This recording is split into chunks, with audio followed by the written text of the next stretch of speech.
Аға жеңгемізбен балалармен бірге Сары Қамысты бұлақты деген жерге жол тарттық. Ол жерде мінекей сары қамыс, жап-жасыл бұлақ ағып тұр суы жердің астынан.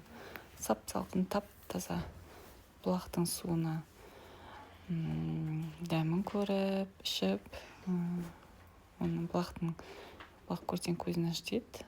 Тастарын тазалап, аяғымызды салып, қолымызбен ұстап көріп қандай мөлдірлігін.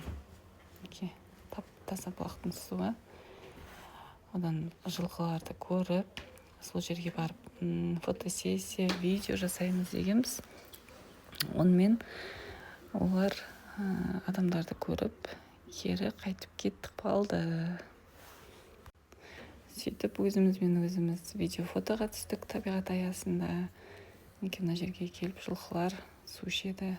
Сары Қамыстың ортасына жүріп, ол жерге де фото-видеоға түстік. Одан түрлі жылқыларға мініп, балалар шауып, жылқының үстінде өте керемет демалдық.